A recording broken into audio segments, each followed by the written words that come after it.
Assalamualaikum warahmatullahi wabarakatuh. Selamat malam pemirsa CTV. Apa kabar Anda di saat malam hari ini, dan ketemu kembali Anda bersama saya Kudus Hussein di talk show untuk saat malam hari ini.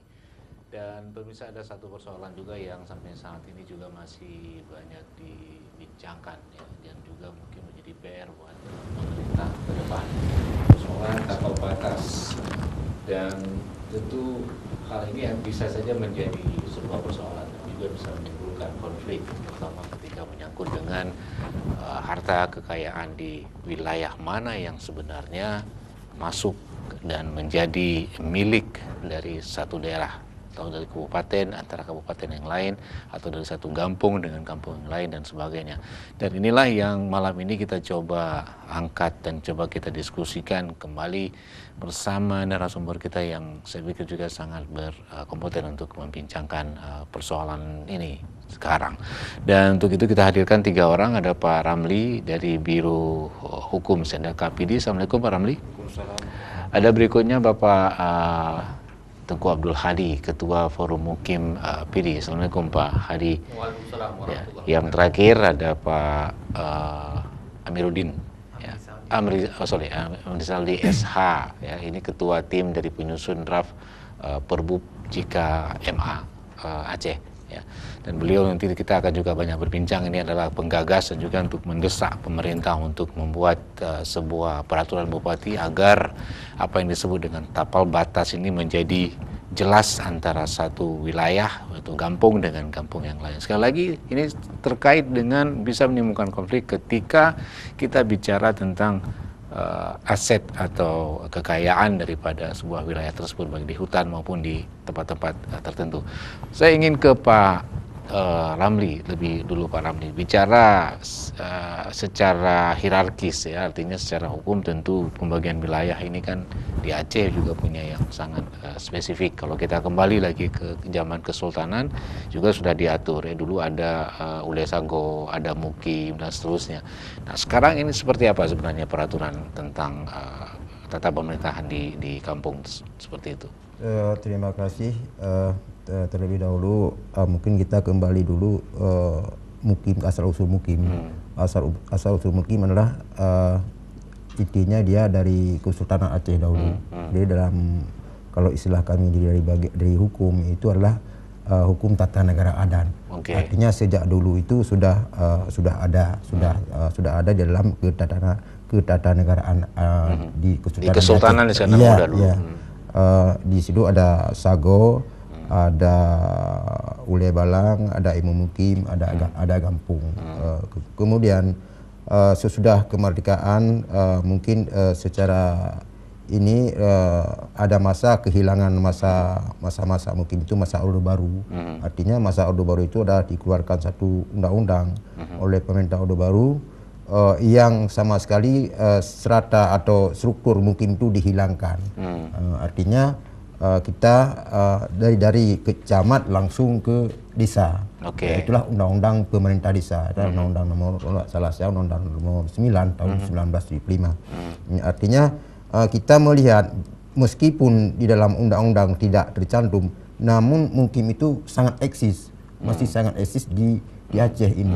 Artinya biarpun tidak secara formal undang-undang tidak mengakui, secara yuridis tidak mengakui, tapi di dalam daerah kita di Aceh ini tetap ada Mukim dipilih oleh masyarakat. Mukim itu terdiri beberapa kampung atau satu kampung? Begini, kalau kita katakan Mukim itu adalah gabungan dari beberapa kampung yang mempunyai batas wilayah, itulah gabungan, dan mempunyai harta kekayaan sendiri yang baik, yang punya dahulu dan mungkin yang kemudian itu.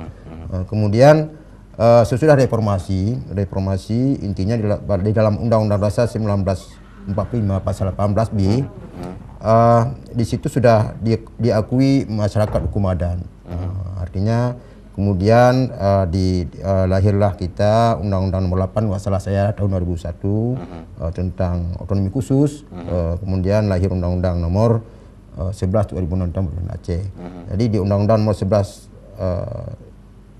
tahun 2006 tentang pemerintahan Aceh, di pasal 114 jelas sekali disebutkan berarti pemerintah kabupaten kota berkewajiban membentuk pemerintahan Mukim.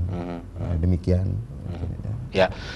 Baik, saya ingin ke Pak Hadi ya, sebagai Ketua Forum Mukim di PD saat ini. Apa yang Anda lihat persoalan yang terjadi menyangkut dengan isu-isu perbatasan antara satu mukim dengan mukim yang lain atau satu kampung dengan kampung yang hari ini yang terjadi, Pak?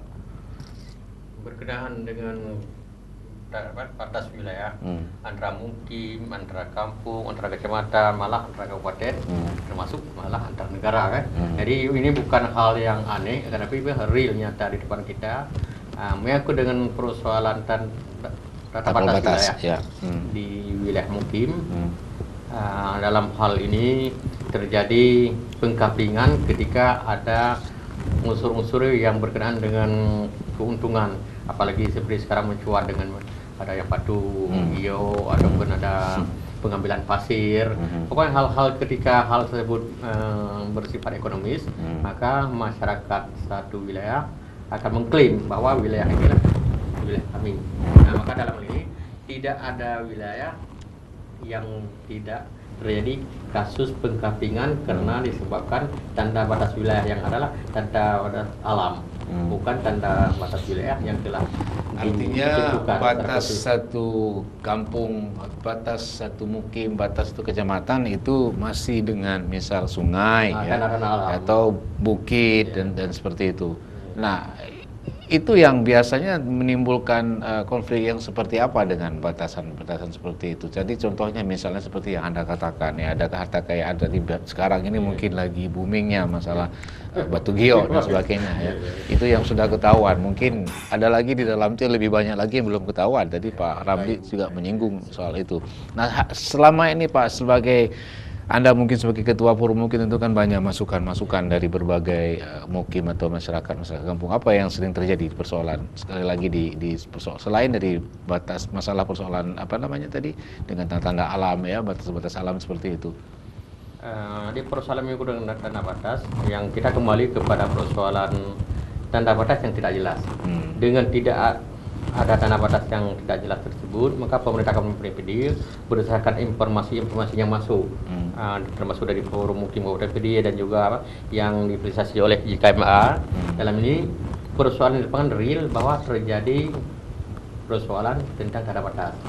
Nah, kemudian persoalan tersebut kita ajukan kepada pemerintah untuk menyelesaikan dengan mengeluarkan suatu aturan. Maka dalam ini kami dari Forum Mukim Kabupaten PD bekerja sama dengan JKMA melahirkan satu draft yang berkenaan dengan draft peraturan bupati tentang tata batas wilayah. Pernah terjadi keributan Pak Hadi. Artinya kan persoalannya adalah tata batas. Tapi kan artinya ketika terjadi konflik tadi misalnya ada sesuatu harta kekayaan di situ di masyarakat mungkin yang menganggap ini kemudian terjadi perang misalnya, perang dalam tanda kutip ya, datang satu kampung ini mengklaim mereka bla bla bla dan seterusnya seperti itu. Itu di lapangan pernah terjadi tidak hari ini? Kalau menyangkut dengan keributan besar tidak akan, tapi menyangkut dengan hal-hal terjadi kesalahpahaman itu ada. Seperti misalnya di wilayah kami antara Kecamatan Muara Tiga, Lawung dengan Kecamatan Bate, antara mukim Lawung itu sendiri dengan salah satu mukim yang ada di Bate, menyangkut dengan pengklaman terhadap Buah 7. Jadi timbul keributan. Ketika timbul keributan, kemudian pemerintah Kabupaten PD mengambil alih terhadap hal-hal yang menyangkut dengan ini wilayah mana, ini wilayah mana. Jadi diambil alih. Kemudian sekarang persoalannya sebenarnya mungkin disebutkan tadi sebagaimana Pak Ramli katakan, mungkin gabungan beberapa kampung yang mempunyai tanda batas tertentu dan mempunyai harta kekayaan. Ketidakjelasan batas tersebut mengakibatkan kepada pengelolaan hasil kekayaan alam yang ada di mukim tersebut. Dengan sendirinya ketika hal ini terjadi beribut, maka pemerintah kabupaten mengambil alih, tentu manfaatnya tidak kembali lagi kepada masyarakat mukim yang bersangkutan atau yang memiliki hak untuk mengelola. Nah, ini jadi persoalan. Kemudian tanda batas dengan mukim lain sebenarnya di mukim Gempang dengan Aceh Barat. Nah, itu menyangkut dengan wilayah kekayaan alam yang berupa kayu dan juga yang menimbulkan ada kekayaan tambang emas dan sebagainya. Jadi tidak timbul keributan yang secara perkelahian. Memang orang Aceh cepat panas, tapi tidak sampai ke keributan perkelahian. Tapi pengkliman sampai besok hari mungkin tetap masih ada karena tidak jelas tentang tanah batas pengkliman. Nah, maka dengan kepimpinan yang ada di PD, mungkin dengan kepimpinan yang ada di Aceh Barat, hal-hal yang menimbulkan bara api perkelahian untuk saat ini bisa diredam. Tapi tidak menutup kemungkinan apabila kandungan yang dikandung oleh wilayah-wilayah tertentu, di antara mungkin mungkin kekayaan yang sangat menggiurkan, itu bisa menimbulkan keributan yang besar. Maka pemerintah Kabupaten PD mengambil inisiatif dengan bekerja sama dengan forum JKMA, dengan forum PD untuk melahirkan draft tentang tata batas wilayah mukim. Pak Adi, menarik ya, artinya ketika kita bicara bahwa itu hanya batas-batas alam ya, itu tercatat tidak itu? Artinya ini kan dari turun-temurun. Mukim itu tidaklah terbentuk secara instan ya, artinya langsung jadi kampung begitu. Itu ada tercatat tidak? Artinya dari petua-petua kampung, artinya itu batasnya dicatat dalam sehingga ketika terjadi sesuatu ini loh ada catatan. Satu lagi kalau misalnya berbatas pohon misalnya ya kan bisa saja ditebang. Setelah pohon itu nggak ada bisa situ melebar gitu kan. Nah itu beralih batas. Itu tercatat tidak kira-kira Pak Ramli. Tapi tahan dulu komentar Anda, kita akan dengarkan nanti setelah kita ikuti jeda yang berikut ini.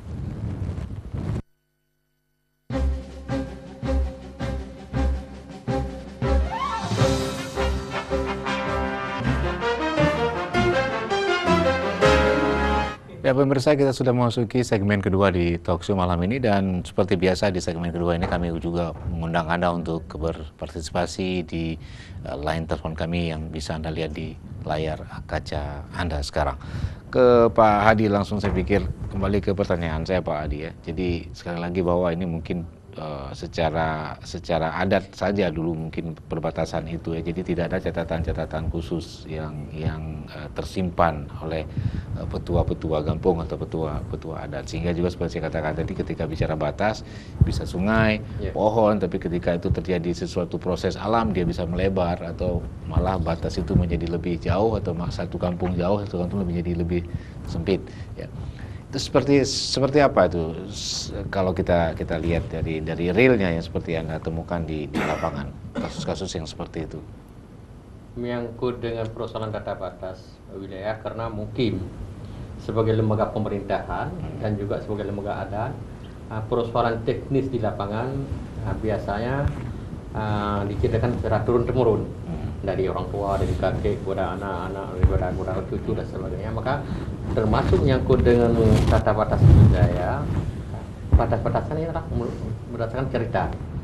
Cerita mungkin bapaknya, kakeknya. Dan itu sekali lagi tidak pernah tercatat secara khusus ya Pak? Tercatat secara pribadi ada. Tapi yang menyangkut dengan pencatatan sebagai kelembagaan pemerintahan, yang dulu-dulu tidak ada. Tapi sekarang pemerintah Kabupaten PD telah mensosialisasikan agar menyangkut dengan tata batas wilayah dan juga harta kekayaan itu harus terdokumentasi. Apalagi ke depan dengan penggunaan GPS menyangkut dengan tata batas wilayah. Tapi sebelumnya hanya berdasarkan catatan untuk mukim yang bersangkutan, tidak untuk diteruskan kepada pengganti ganti mukim yang baru. Mungkin dokumen-dokumen yang ada tidak diserah terimakan kepada mukim baru. Kenapa? Bersifat kelembagaan adat, padahal mukim lah termasuk kelembagaan pemerintahan. Ya, baik. Saya ingin ke Pak Amri ya. Ini menarik juga punya inisiatif untuk mendorong artinya pemerintah kabupaten untuk mengeluarkan sebuah peraturan. Apa intervensi yang Anda sampaikan ke pemerintah kabupaten di khususnya mungkin dalam hal ini di PD ya, kita pada konteks di Kabupaten PD ya. Seperti kita ketahui, JKMA lahir memang dibidani oleh mukim-mukim ya kan? Jadi mukim ini secara tidak langsung sudah menjadi anggota dari JKMA. Nah, jadi karena kerja jaringan komunitas masyarakat adat Aceh ini terfokus pada kemandirian mukim ya kan, membuat mukim lebih bermartabat ya kan, maka kemudian mukim kan mengadukan persoalan-persoalan ini. Persoalan yang disampaikan oleh Pak Rusli tadi, kemudian Pak Ramli tadi, kemudian juga apa yang disampaikan oleh Pak Hadi, ya kan, itu yang sebenarnya terjadi gitu. Ketika kita turun ke lapangan, ya kan, banyak sekali cerita-cerita. Misalnya sebelum peraturan bupati ini kita gagas, sebelum itu kan kita memulai dengan melakukan FGD di tingkatan mukim, ya kan, di Kabupaten PD, ya, fokus grup diskusi, ya kan. Dari situ kemudian muncul, ya kan, ini kami ada persoalan batas begitu. Nah, kemudian berdasarkan persoalan ini, ya kan, maka kita menginisiasi kalau begitu persoalannya, maka harus ada satu peraturan. Pak Adi, dari fokus grup FGD tadi itu, apa yang paling banyak muncul persoalannya di lapangan? Dari masyarakat tentu ya, ketika bicara FGD tentu ini kan masyarakat yang dikumpulkan untuk menerima berbagai banyak informasi-informasi. Apa yang muncul paling banyak apa? Iya, nah berkaitan dengan batas ini, ya kan, antara satu desa dengan desa yang lain, itu silang sengketa antara batasnya. Ada yang mengklaim di suatu tempat, ya kan, dengan tanda-tandanya, misalnya tanda-tanda sungai, ya kan, tanda-tanda alam yang lain. Baik, Pak Amri, tahan dulu komentar Anda, kita terima penelpon Pak Ridwan di Glegenting. Assalamualaikum Pak Ridwan. Waalaikumsalam warahmatullahi wabarakatuh. Ya, silakan Pak Ridwan. Ya, terima kasih Pak. Assalamualaikum narasumber. Sebenarnya menarik ya kalau kita bicara mungkin di Aceh ini menarik semuanya. Tetapi hari ini mungkin di Aceh itu tidak berfungsi semuanya. Itu hanya merek. Hanya merek yang dibuat pemerintah. Karena pemerintah sendiri sampai hari ini tutup mata terhadap keberadaan mungkin. Artinya mungkin itu ada tapi tidak difungsikan. Kita ingat soal tata batas ya. Tata batas hari ini kita tidak punya database yang solid, tidak punya itu. Yang ada hanya secara lisan. Katakanlah kita mengaca ke Medan. Ke Medan itu ada tanah ulayat. Artinya tanah ulayat diakui oleh pemerintah. Ada undang-undangnya. Dan siapapun masuk itu harus berhubungan dengan hukum. Tapi hari ini di Aceh kan tidak. Sebenarnya tidak diberdayakan. Kadang-kadang gini Pak ya, Aceh ini terlalu, cita-citanya terlalu lebar, yang substansinya lupa. Yang substansi di tengah-tengah masyarakat itu dibutuhkan, sangat dibutuhkan, itu terlupakan, terabaikan sebenarnya. Jadi ironis ya, kayak hari ini, para kabupaten kota itu tidak punya kanun khusus.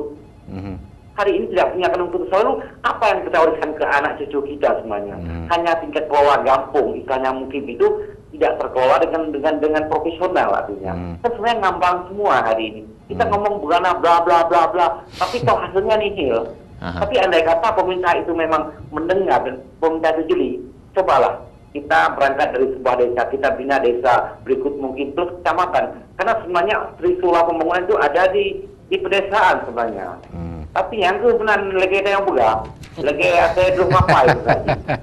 Ya oke Pak Ridwan. Assalamualaikum warahmatullahi wabarakatuh. Waalaikumsalam warahmatullahi wabarakatuh. Saya pikir nanti bisa ditanggapi oleh Pak Ramli juga, Pak Pak Hadi juga ya. Tapi sebelum menanggapi Pak Ridwan, saya pikir Anda bisa lanjutkan Pak Amri sedikit ya. Iya. Persoalan yang tadi yang saya tanyakan, apa sebenarnya persoalan yang paling banyak muncul di masyarakat tentang tapal batas ini? Iya. Nah, persoalan klaim wilayah ini seperti yang disampaikan oleh Pak Adi tadi, ya kan, seperti sekarang ini kita pikir, ya kan, banyak sekali sumber daya alam yang ada di Aceh yang saat ini mulai dieksploitasi, mulai katakanlah misalnya seperti emas yang ditambang oleh masyarakat, ya kan. Nah, kalau seandainya ini tidak jelas, ya kan, tidak jelas batas wilayahnya, desa A mengklaim bahwa ini desanya, batas wilayah desanya. Begitu juga mukim, ya kan, mengklaim ini batas mukimnya, ya kan. Ini kan bisa terjadi konflik horizontal terhadap masyarakat. Nah, kemudian di dalam FGD yang kita lakukan di beberapa daerah, kita juga pernah melaksanakannya di Aceh Barat. Itu juga seperti itu faktanya, ya kan. Jadi kalau kita lihat dalam soal tata batas ini, tata batas mukim memang ada, ya kan, tapi belum tercatat, ya kan, artinya belum ada petanya gitu loh. Nah, dari semua masukan-masukan itu, ya kan, kita rangkumlah menjadi programnya tata batas mukim. Kemudian setelah jelas tata batasnya, kemudian apa yang terkandung di dalamnya? Apakah batu giyok misalnya, ya kan, atau emas, ya kan, atau apa saja biji besi misalnya, pasir besi di dalam mukim itulah yang kemudian harus dicatat oleh pemerintahan mukim, sehingga tidak seperti tadi itu gitu kan, pemerintah mukim tidak berfungsi. Jadi fungsi mukim ke depan itu adalah menata wilayahnya gitu, mencatat, menginventarisir, sehingga dengan demikian kalau batasnya sudah jelas, sudah ada petanya ya kan, kemudian harta kekayaannya juga sudah ada, kita enak pertama untuk mempromosikan, memajukan mukim ya kan. Misalnya ada orang tanya, saya mau investasi ke mukim Bapak, apa yang ada? Ternyata kalau kita tidak mencatatnya, nggak tahu apa-apa kita, memang padahal berada di sekeliling kita gitu loh. Nah makanya untuk itu ya kan, melalui program ini maka kita mengusulkan ke pemerintah Kabupaten Pidi agar ada tata batas ya kan, kemudian harta kekayaan itu, harta kekayaan yang berada di wilayah mukim termasuk hutannya ya kan, itu dilakukan inventarisasi begitu. Ya baik, ke Pak Ramli saya pikir ini tanggapan Pak Ridwan tadi, apa yang bisa Anda komentari tentang yang beliau sampaikan ya, artinya kita tidak punya database, banyak persoalan-persoalan yang sampai dengan saat ini tata batas ini belum beres ya, tanda kutip ya. Tidak ada satu tempat yang kalau kita mau buka mana batas kita nggak bisa lihat. Nah, seperti itu. Apa sih sebenarnya persoalan Pak Ramli di pemerintahan kalau kita merujuk ke persoalan ini? Ya, terima kasih. Sebenarnya kalau kita melihat substansi daripada kanun Kabupaten Pidi atau mungkin kanun-kanun mukim lainnya di Aceh, sudah jelas sekali mukim adalah gabungan dari beberapa kampung. Dan saya rasa di kabupaten mana saja di Aceh ini kalau peta kampung itu sudah ada. Sudah ada kalau peta kampung. Peta desa sudah ada itu. Di Bapeda sudah ada dan sudah tergambar dengan jelas. Artinya kalau kita kita hubungkan gabungan beberapa kampung, artinya kan satu komunitas itu sudah ada batasnya. Dari gabungan desa-desa itu sudah ada batasnya. Tapi itu di dalam peta ya. Tapi ketika realnya di lapangan kan iya, betul. Belum tentu seperti yang di peta yang terlihat ya. Benar sekali. Cuma yang banyak terjadi permasalahan sekarang seperti Pak Adi atau Pak Amril katakan tadi, yang batas-batas gabungan desa ini dengan di dalam hutan itu, di dalam wilayah-wilayah ini yang banyak terjadi permasalahan. Mungkin di antara karena ada kandungan tertentu itu yang menjadi persoalan. Mungkin kalau itu tidak ada hasil apa-apa tidak jadi masalah. Iya, benar sekali. Makanya saya memang dari bagian hukum sebenarnya saya nggak ada kewenangan mengambil kebijakan, akan tetapi sedikit banyak mengetahui juga. Ya terima kasih juga kepada JKMA yang sudah menggagas tentang tata batas. Meskipun mekanismenya mungkin nggak demikian, tapi saya dari bagian hukum menyambut baik sekali. Karena sebenarnya yang namanya saja itu peraturan bupati, artinya kan bupati sendiri yang membuatnya atau dari SKPD terkait yang mengusulnya. Namun kalau kita lihat fungsi-fungsi mukim, inti daripada fungsi mukim ini adalah musyawarah semua. Artinya musyawarah, gotong royong. Hanya pemerintah kabupaten ini, maaf ya, bukan saya bilang maksudnya pemerintah sekarang nggak ikut ini. Dengan adanya forum mukim yang kayak Pak Adi ini, sebenarnya inilah suatu gagasannya sangat benar. Artinya mukim sendiri yang harus bangun. Sedangkan SK mukim sudah dikeluarkan nama bupati. Artinya mukim harus mengangkat dirinya sendiri berdasarkan ini. Dan melalui yang forum-forum mungkin ini cukup bagus. Artinya tidak mungkin pemerintah kabupaten itu tinggal diam. Karena dengan forum mungkin baru ada di PD atau seperti apa, Pak? Di kabupaten lain apa sudah ada juga atau hanya di PD aja saat ini? Ada banyak forum mungkin yang telah ada dari Sabang juga sudah ada. Hampir sebagian besar dari sudah ada. Dan kembali lagi tadi Pak Ridwan sempat menyinggung tadi terlihat mungkin dari amatan dari Pak Ridwan ya, artinya mungkin di sini mungkin terlihat tidak begitu berfungsi ya. Apa komentar Anda Pak Hadi? Ya, menyangkut dengan mungkin tidak berfungsi, ya memang ini Pak merupakan warisan daripada Orde Baru. Iya, yang mengembalikan itu. Nanti kalau balik ke Orde Baru nanti akan salahkan lagi ke Orde sebelumnya. Iya,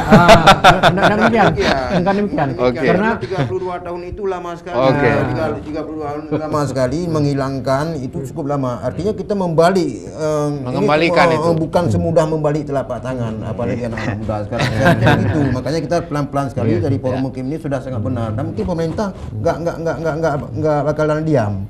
kalau dapur mungkin ini, apalagi dibantu sama JKMA. Ya silakan Pak Adi, apa komentar Anda? Jadi kan menyangkut dengan mungkin kalau misalnya kita menyalahkan orde baru menyalahkan orde sebelumnya, tidak demikian. Karena masa kesultanan, struktur pemerintahan Sultan, Panglima Sago, Ulia Balang, Imam Mukim dan Keci. Artinya jelas pada masa jelas. itu, ya. Kemudian orde penjajahan lah, orde penjajahan kalau Jepang diakui, Belanda juga diakui fungsi Mukim. Kemudian orde baru dengan undang-undang pemerintahan baru, penyeragaman dari Papua sampai ke Aceh harus seragam. Itu kan gila namanya kan. Ini gila kalau mau katakan demikian. Kemudian ini dengan orde reformasi ada amandemen termasuk dengan mengaku masyarakat adat. Kemudian untuk khusus Aceh dengan berlakunya Undang-Undang Nomor 11 Tahun 2006 juga menyangkut dengan pemerintah Mukim sudah diakui. Mukim sebagai lembaga pemerintahan mengatur segala hal yang menyangkut dengan pemerintahan, pembangunan sebagainya, dan juga Mukim dalam pasal 398 juga mengaku tentang bahwa Mukim sebagai lembaga adat. Maka dalam ini pemerintah Aceh, provinsi sebenarnya, pemerintah Aceh sebenarnya bisa memberdayakan, karena dalam pasal 114 Undang-Undang Pemerintahan disebutkan yang menyangkut dengan fungsi, tugas, wewenang, kelembagaan organisasi itu diatur dengan Kanun Kabupaten Kota. Menyangkut dengan tata cara pemilihan pergantian Imam Mukim diatur dengan Kanun Aceh. Kemudian menyangkut dengan kelembagaan yang perlu kami beritahukan, sebenarnya pemerintah Aceh itu harus juga mengatur tentang kelengkapan Mukim. Hampir sebagian besar di Provinsi Aceh kelembagaan Mukim hanya Imam Mukim toh.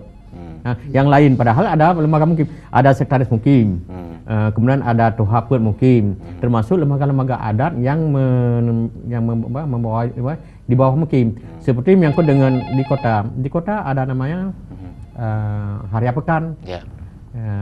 Baik Pak Adi, kita terima telepon kembali. Ada Pak Ridwan di line telepon kita. Assalamualaikum Pak Ridwan. Waalaikumsalam warahmatullahi wabarakatuh. Ya silakan Pak Ridwan. Assalamualaikum narasumber. Pak Adi, begini Pak Adi ya.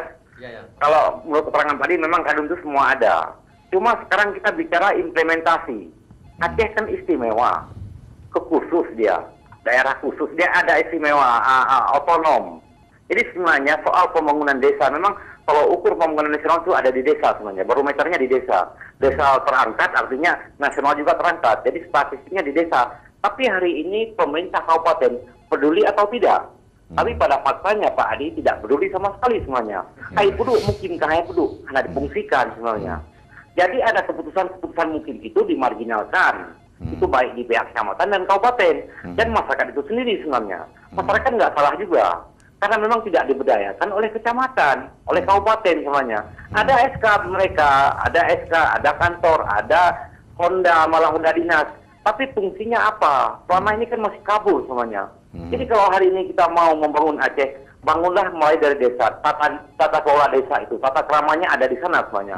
Ada tata kerama di sana, tata kelola di sana. Jadi semua itu dari desa berangkat kita mengelola. Tapi hari ini kan tidak Pak Adi, tidak ada. Pak Gubernur juga sibuk dengan urusan apa, Bupatinya juga sibuk dengan urusan apa, masing-masing sibuk-sibuk sendiri. Jadi anu miyedong anak sopir menli menang kira-kira. Baik Pak Ridwan. Warahmatullahi wabarakatuh. Ya, Waalaikumsalam warahmatullahi wabarakatuh. Ya, sebelum nanti ke Pak Amril, saya pikir Pak Hadi dulu nih, artinya sebagai forum Mukim, orang yang terlibat langsung ya di lapangan. Apa yang bisa Anda komentari dari Pak Ridwan. Pak Ridwan? Ya, terima kasih Pak Ridwan menyangkut dengan apa yang Bapak Ridwan sampaikan, ya banyak benarnya. Ya, banyak benarnya. Berarti ada yang salah juga, Pak? Ya, banyak benar kan. Jadi banyak benarnya mungkin pemerintah khususnya Kabupaten Pidi sangat proaktif. Kami selalu diajak untuk memberdayakan Mukim. Kemudian karena keterbatasan pemerintahan Pidi dalam hal dana, karena PAD-PD memang harus kami sangat amat minim.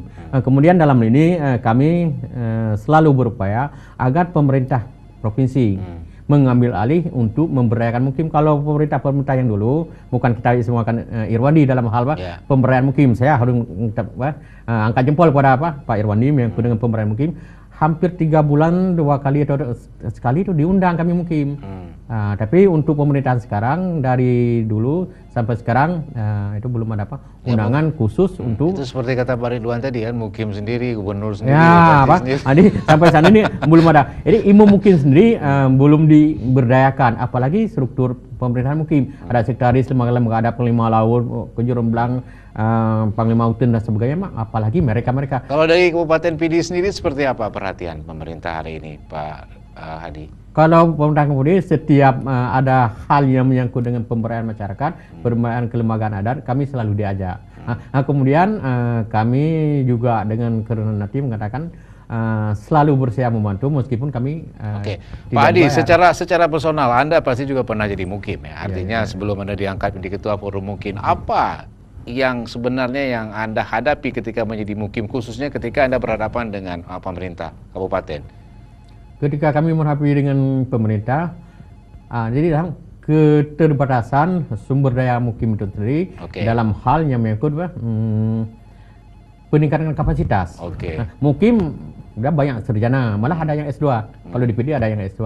Tapi untuk pemberdayaan dalam hal-hal teknis, kami tidak diberdayakan secara maksimal. Kenapa? Dalam ini keterbatasan masalah dana. Ya baik, saya ingin ke Pak Amril nih. Ini kita dengar sendiri dari Pak Hadi ya. Artinya ada persoalan-persoalan yang mungkin saya pikir Pak Hadi persoalan itu hari ini juga masih muncul. Nah, Pak Amril, apa sebenarnya yang ingin Anda dorong pemerintah menyangkut persoalan-persoalan? Artinya kalau ketika kita bicara hanya persoalan tanpa batas saja, tetapi dari kata orang ada soft skillnya ya, kemudian diberdayakan juga mungkinnya, capacity buildingnya itu juga tidak ini kan, mungkin saya pikir ini juga akan jadi persoalan baru nantinya. Kita akan dengarkan nanti tanggapan Anda setelah kita ikuti jeda yang berikut ini.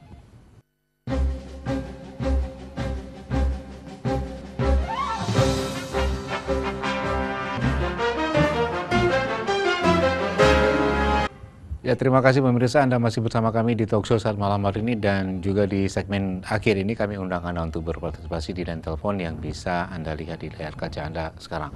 Dan langsung ke Pak Amril ya. Pak Amril, bicara tentang dorongan apa itu ya. Satu lagi di sisi lain adalah tentu kita tahu mukim, kemudian di satu wilayah itu juga ada camat.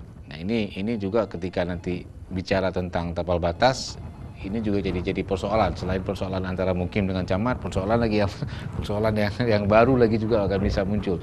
Nah, ini seperti apa dorongan yang ingin Anda dorong dari pemerintah kabupaten tentang persoalan-persoalan yang tadi diceritakan oleh Pak Hadi banyak hal. Ya, pertama kemudian kita JKMA dengan beberapa elemen yang lain ya kan. Ada beberapa elemen-elemen LSM yang lain, misalnya katakanlah seperti YRBI ya kan, Rumpun Bambu, dan ada beberapa kawan-kawan kita yang lain itu sudah mendorong lahirnya kanun tentang pemerintahan mukim sebagaimana yang diamanatkan UU PA ya kan, pasal 114. Dan alhamdulillah itu hampir seluruh kabupaten kota itu sudah ada kanunnya. Nah, di kanun itu kan sebetulnya sudah ada kewenangan mukim di situ. Ya kan? Nah, cuman kan memang ada terjadi sedikit bukan kekeliruan, tapi ada fakta ya kan, satu sisi ada camat gitu kan. Ya kan, satu sisi ada mukim. Gitu loh. Kalau zaman dahulu, zaman kerajaan ya kan, setelah Ule Balang langsung Ule Balang Cud ya kan. Itulah mukim gitu loh. Artinya begitu gitu. Ya, setelah camat langsung mukim kan. Nah, kalau ini kan ada perubahan ketatanegaraan di Aceh gitu ya kan. Dan persoalan mukim ini sebetulnya secara undang-undang sudah juga dimandatkan di UU PA ya kan, Undang-Undang Nomor 11 tahun 2006 itu.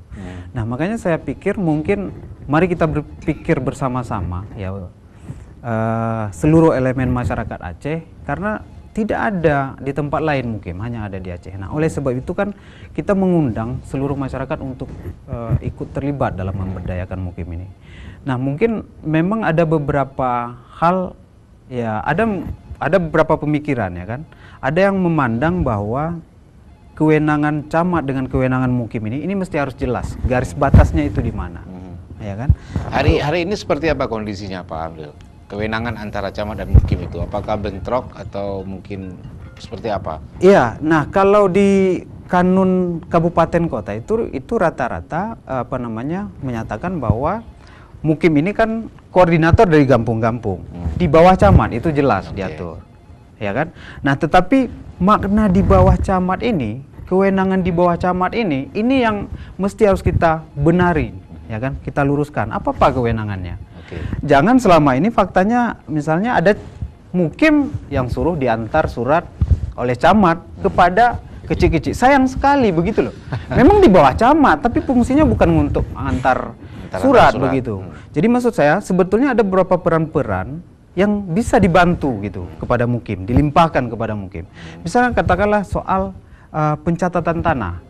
Harus kita akui sekarang di Aceh yang paling tahu dan mengerti soal tanah dan tanah toa itu pasti rujukannya mukim gitu loh. Nah, memang dari alhamdulillah itu sudah berhasil kita dorong di Kabupaten Pidi. Di kanunnya itu dijelaskan ya kan, barang siapa yang ingin melakukan transaksi penjualan peralihan hak, itu harus diketahui oleh mukim dan itu sudah bisa didorong ke sana. Ya, dalam konteks bicara perbatasan, tapal batas, seperti apa wewenang camat dalam hal ini, Amril? Ya, nah seperti kita ketahui memang di dalam kecamatan itu ada mukim, ya kan gitu. Nah, kewenangan dalam menentukan tapal batas ini saling berkaitan. Jadi kalau di dalam rancangan peraturan Perbub ini, ya kan, itu juga diatur ya kan, bahwa ada ketika meletakkan tapal batas, ya kan, itu harus ada unsur dari kecamatan, ya kan, kemudian dari unsur mukim itu sendiri, ya kan, kemudian tokoh masyarakat.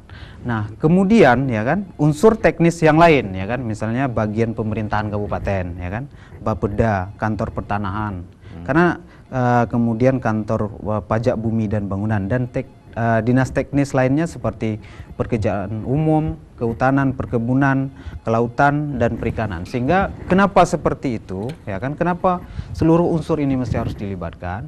Jadi ketika ada persoalan, ya kan, mereka tahu gitu loh. Ya misalnya katakanlah soal izin pertambangan, ya kan, di area hutan, ya kan. Jadi dengan terlibatnya dinas teknis itu, bagian kehutanan, bagian pertambangan, maka ketika misalnya ada penetapan izin, karena ini menyangkut wilayah mukim, maka bisa saling berkoordinasi gitu. Ya, baik, saya ingin ke Pak Ramli kembali ya. Nah, dengan fenomena yang terjadi hari ini, Pak Ramli.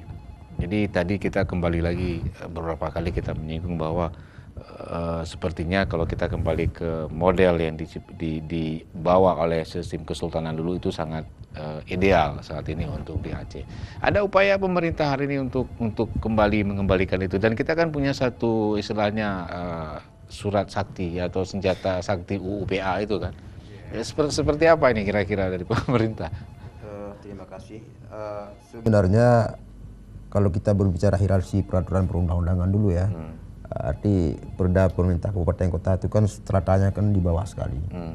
Artinya secara struktural seperti Pak Amril katakan tadi, camat nggak kewenangannya sama mukim ini nggak tahu, nggak jelas. Artinya karena memang pemerintahan kecamatan itu sudah jelas sekali secara struktural, karena secara Indonesia diatur. Sedangkan kita mukim ini adalah leg spesialis UUPA. Artinya membuat suatu peraturan itu misalnya tentang kita bagikan kewenangan camat ini tidak mungkin. Mungkin kita mendabrak lagi undang-undang yang lebih tinggi. Ini persoalan-persoalan juga yang mungkin di kami biro hukum ini agak bingung juga. Tapi kan kita ini Pak, kita kan daerah khusus gitu. UUPA ada gitu loh, leg spesialis. Artinya apa? Ketika kita dianggap sebagai pemerintahan Aceh, kita berhak mengatur dan mengurus diri kita sendiri. Kan begitu. Jadi maksud saya mungkin akan bisa apalah yang bisa kita lakukan sehingga mungkin ini lebih mandiri, lebih bermartabat, ya kan. Dan dia menjadi sebuah pemerintahan yang baik, karena di setiap kanun itu disampaikan bahwa mungkin ini adalah pemerintahan gitu. Betul. Jadi bukan hanya benar adat, sekali, gitu. Benar sekali. Akan tetapi kewenangan mungkin kalau kita lihat di dalam di mana-mana mungkin konsep dari jika MA juga lebih kepada pemerintahan adat, lebih kepada itu. Walaupun kemarin waktu saya tidak setuju bahwa 100% pemerintahan adat.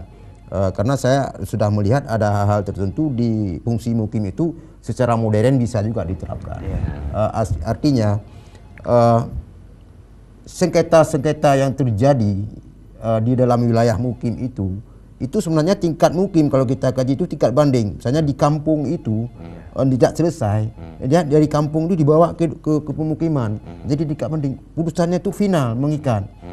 Artinya ada dan hal ini tidak saja terjadi di Aceh, bahkan secara dunia di modern. Kalau secara kekuatan hukumnya seperti apa, Pak? Kuat. Artinya yang jangan artinya yang ada unsur kesengajaan. Misalnya ini kan sengketa misalnya duduk di warung kopi terjadi perselisihan, kan bisa didamai daripada terjadi perang macam keluarkan parang segala macam lah, kan gitu. Tapi kalau misalnya udah ada rencana pembunuhan, ini udah lain ceritanya. Ini udah pidana murni. Mungkin tingkat mungkin juga nggak mungkin diselesaikan itu. Namun saya katakan kenapa modern? Di negara modern itu ada ADL, Alternative Dispute Resolution. Artinya ada lembaga musyawarah. Artinya sama juga kayak ini tradisional kita. Orang lain kok bisa menerapkan lembaga itu? Kenapa kita sini nggak bisa menerapkan? Ini aneh. Terus satu lagi yang saya seharusnya pertanyaan itu kemana yang paling pantas ditanyakan, Pak? Inilah. Ini persoalannya gini. Itulah yang saya katakan tadi. Artinya peran imam mukim itu juga jangan pemerintah saja. Maksudnya menggali permasalahan ini, fungsinya apa? Dia di dalam forum itu dia membuat ini loh kami mau kerjakan, ini loh saya mau kerjakan, jelaskan.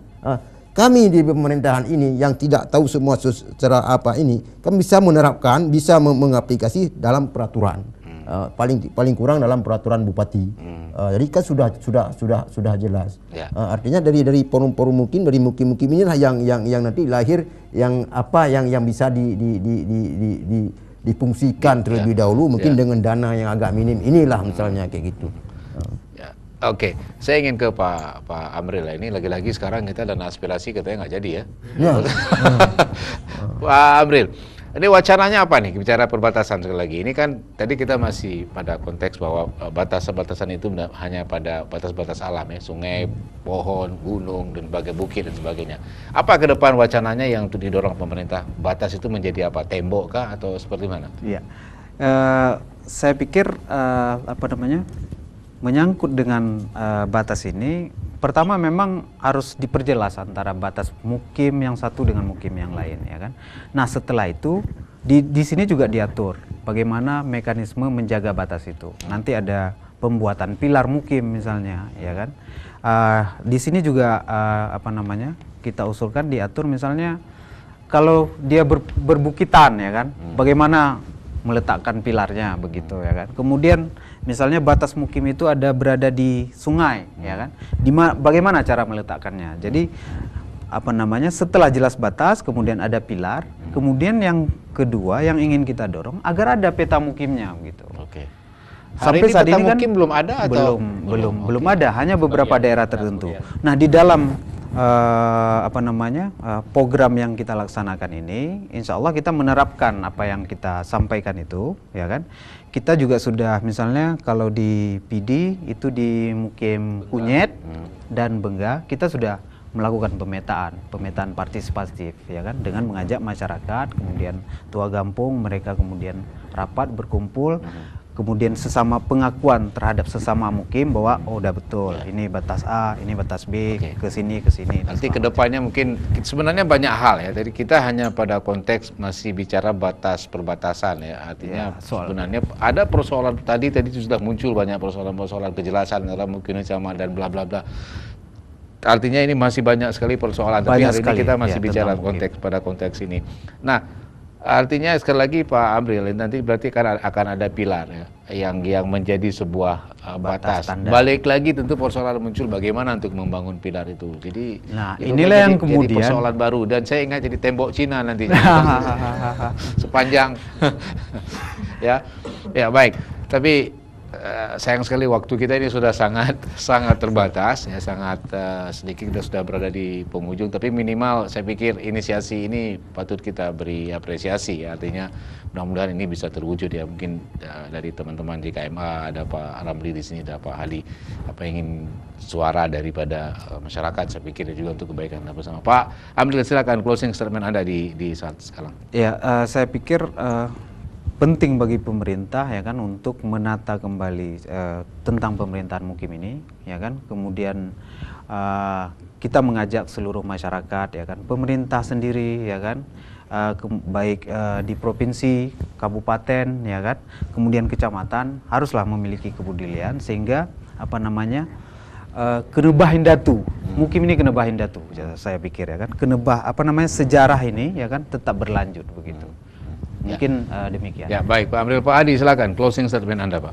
Kami yang dengan mukim adalah mukim kalau dulu sebagai suatu lembaga yang diakui keberadaan dan juga fungsinya. Jadi sekarang kami mohon kepada pemerintah, khususnya pemerintah Aceh yang dananya besar, agar kami ini yang ada di seluruh Aceh mohon diberdayakan semaksimal mungkin agar peranan kami, kalau misalnya ada syama dan sebagainya, kemudian di peraturan kanun kabupaten-kabupaten memang sudah diberikan wewenang kepada mukim untuk nandatangan akte dan sebagainya. Kemudian yang kami inginkan action pemerintahan. Kenapa mukim sebagai lembaga pemerintahan dan juga sebagai lembaga adat, kami juga mohon kepada pemerintah Aceh, mukim itu sebagai tidak hanya sebagai lembaga adat, akan tapi sebagai lembaga pemerintahan masuk dalam lembaga pemerintahan yang mempunyai wewenang untuk menjaga alam, mendamaikan masyarakat dan juga menyelesaikan masalah-masalah kampung beres. Nah, tentu kecamatan kabupaten tinggal menjalankan tugas yang lebih besar. Ya, baik. Terakhir closing statement Anda, Pak Ramli.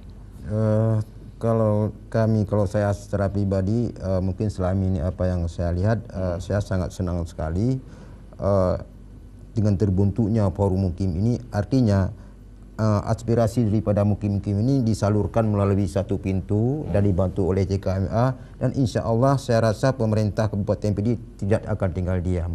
Karena kalau memang terlalu misalnya dari mukim ini begini permasalahannya, mukim itu begitu permasalahannya, mungkin ini sulit diakomodir. Sehingga kalau di satu pintu kayak gini nanti insya Allah mudah-mudahan pemerintah ke depan akan bersama mukim dan pasti akan sukses apa yang kita rencanakan. Anda catat Pak Amril apa statement beliau. Baik, terima kasih Pak Ramli, Pak Adi dan juga Pak Amril atas kehadiran Anda di studio Aceh TV untuk program Talk Show malam hari ini. Dan juga pemirsa, terima kasih banyak atas atensi Anda, teman-teman yang bertugas malam ini juga terima kasih banyak. Saya Kudus Hussein yang sudah bersama Anda mohon pamit. Sampai jumpa. Assalamualaikum warahmatullahi wabarakatuh.